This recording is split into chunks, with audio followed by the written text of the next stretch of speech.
आज कॉलेज का आखिरी दिन था। अवनी अपने ही ख्यालों में गुम उदास सी कैंटीन में बैठी थी। तभी श्रेया उसे ढूंढते हुए वहां आ पहुंची। तू यहाँ है और तुझे ढूंढते हुए मेरा 2 किलो वजन कम हो गया।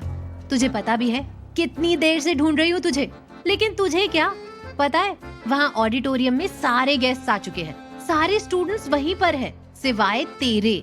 अब चल जल्दी। लेकिन अवनी को जैसे श्रेया की बातें सुनाई ही नहीं दे रही थी। क्या हुआ तुझे? तू सुन भी रही है मेरी बात? श्रेया ने अवनी के सामने हाथ हिलाते हुए कहा। तभी अवनी का फोन बजा। कॉलर का नाम देखते ही अवनी के चेहरे की खोई रौनक लौट आई। वो झट से फोन लेकर साइड में चली गई। हेलो, कहाँ थे? कब से इंतजार कर रही थी। इतने बिजी हो कि मुझे भी भूल गए। जानते हो ना, तुम्हारी आवाज सुने बिना मेरा दिन शुरू नहीं होता। अवनी की आवाज हालांकि उस तक नहीं पहुंच रही थी, लेकिन फिर भी श्रेया को समझते देर नहीं लगी कि किसका फोन है। थोड़ी देर बाद जब अवनी ने फोन रखा, तब श्रेया ने ताना मारते हुए कहा, हो गया तेरा दिन शुरू, हो गया तेरा मूड ठीक। अब चल जल्दी, वरना तेरी वजह से सबसे लास्ट वाली सीट मिलेगी। श्रेया अवनी को लगभग घसीटते हुए लेकर गई। हॉल में पहुंचते ही दोनों का सर चकरा गया। पूरे हॉल में कहीं भी बैठने को जगह नहीं देख श्रेया ने अवनी को खा जाने वाली नजरों से देखा तो अवनी ने हौले से सॉरी कहा। श्रेया ने गुस्से में घूरा, मानो उसे यही कच्चा चबा जाएगी। इतने में उसके क्लास का हेड बॉय आया और पूछा, तुम लोग यहाँ इस तरह खड़े क्यों हो? मानव के चेहरे पर एक बड़ी सी मुस्कान देख श्रेया का पारा और चढ़ गया। वो क्या है ना आदिमानव, हम लोग यहाँ योगासन कर रहे हैं, स्तंभासन। दिखता नहीं तुम्हें यहाँ कोई सीट खाली नजर आ रही है क्या? आंखें दान कराए हो क्या कहीं पर? श्रेया का सारा गुस्सा बेचारे मानव पर उतरा। तो तू क्यों इतना चिल्ला रही है? अभी अगर किसी ने फोन कर दिया ना तो चिड़ियाघर वालों ने तुझे उठा ले जाना है। मानव ने भी उसी भाषा में जवाब दिया। वो क्या है ना मानव, हमें आने में देर हो गई और सारी सीटें फुल हो गई हैं। अवनी ने मानव को अपनी मजबूरी बताते हुए कहा। चलो कोई नहीं, मैं इंतजाम करता हूँ। कहकर मानव उन दोनों को लेकर आगे की ओर आया। अपने बगल वाली सीट पर बैठे लड़के के सर पर चपेट लगाई और कहा, दिखता नहीं लड़की खड़ी है, सीट दे बैठने को। यह सुन वो लड़का शराफत से उठा और साइड में जाकर खड़ा हो गया। उस लड़के के जगह खाली करते ही मानव अवनी की ओर पलटा और इससे पहले उसे बैठने को कहता, श्रेया झट से कुर्सी पर बैठ गई। श्रेया की हरकत देख मानव चिढ़ गया। ये क्या बदतमीजी है? अब मैं कहाँ बैठूंगा? तेरे सर पे? मेरे सर पे इतनी जगह नहीं है, और वैसे भी दिखता नहीं लड़की खड़ी है, अपनी सीट दे बैठने को। कहकर श्रेया ने तानों भरी मुस्कान के साथ मानव को देखा तो वह झुंझला उठा और साइड में जाकर खड़ा हो गया। बेचारा मानव अवनी के साथ बैठने की उसकी इच्छा पर पानी जो फिर गया था। तुरंत ही प्रोग्राम शुरू हुआ और एक एक कर सारे प्रोफेसर और बाकी सब ने फाइनल ईयर के स्टूडेंट्स को विदाई दी। उसके बाद प्रोफेसर और उनका ग्रुप सारे स्टूडेंट्स से विदा लेकर निकल गए। उन लोगों के जाने की ही देरी थी कि सब के सब अपने असली रंग में आ गए। सब ने मिलकर फेयरवेल को पूरी तरह से एंजॉय किया, लेकिन अवनी का ध्यान तो कहीं और ही था।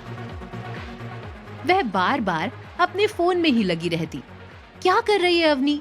ये हमारा आखिरी दिन है कॉलेज में, कम से कम आज तो ध्यान दे दे।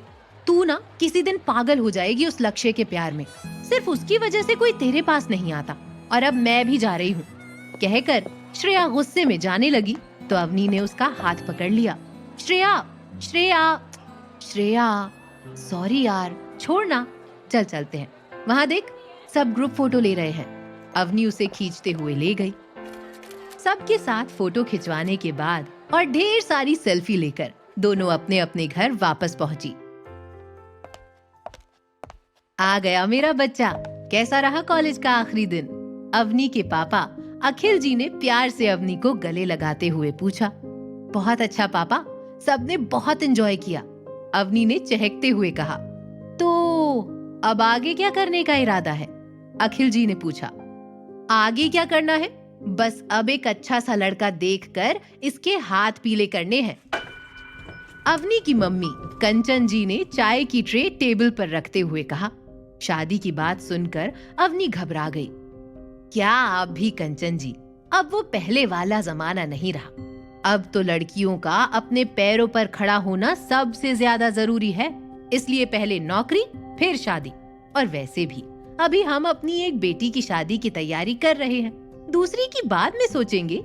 अखिल जी ने अवनी की साइड लेते हुए कहा। हाँ, और वैसे भी दी की शादी के बाद कोई तो होना चाहिए जो उनकी बुटीक को संभाले, अवनी ने इठलाते हुए कहा।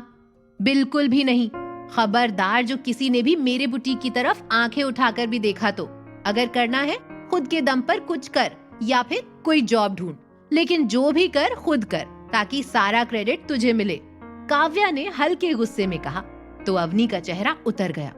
ठीक है, मैं कुछ और सोचूंगी, अवनी ने कहा और अपने कमरे में जाने को हुई तो काव्या ने रोकते हुए कहा। अवनी। यस दीदू, अवनी ने किसी कमांडो की तरह जवाब दिया। आज से तुम्हारी कॉलेज खत्म। यस दीदू, यानी आज से सारे बहाने भी खत्म। यस दीदू। मतलब दीदू? अवनी ने सवालिया नजरों से काव्या को देखा। मतलब ये कि शादी की तैयारियों में तुझे हाथ बटाना है। पापा मम्मी अकेले कितना करेंगे? कल के कल जाकर केटरर्स को एडवांस दे आना और डेकोरेशन के लिए कल ही बुकिंग करनी होगी, वरना शादियों का सीजन शुरू हो रहा है, एक भी नहीं मिलेगा। और बाकी के शॉपिंग के लिए हेल्प करनी होगी। और बस बस बस, कल से ना तो कल बात करते हैं ना, आज क्यों दिमाग खराब करना? अच्छा ठीक है, अवनी ने आंखें मटकाते हुए कहा और अपने कमरे में चली गई। रात का खाना अवनी के पसंद का बना था, क्योंकि खाना खुद अवनी ने ही बनाया था। खाना खाकर अवनी जैसे ही अपने कमरे में आई, उसने अपने फोन पर एक मैसेज देखा। वो मैसेज लक्ष्य का था, जिसमें लिखा था, अब से मैं तुम्हें कांटेक्ट नहीं कर पाऊंगा। आगे एग्जाम की तैयारियों में मुझे मौका नहीं मिलेगा और मेरा मन ना भटके, इसलिए अब से फोन बंद, और इसलिए ये मेरा आखिरी मैसेज। इसके बाद मैं सीधे तुम्हें तुम्हारे घर पर ही मिलूंगा। मेरा इंतजार करना। Love you and miss you. तुम हर बार ऐसे ही करते हो। Love you to. अवनी ने प्यार से उस मैसेज को चूम लिया, मानो वह फोन नहीं लक्ष्य हो। फिर सोने चली गई, लेकिन नींद नहीं आई।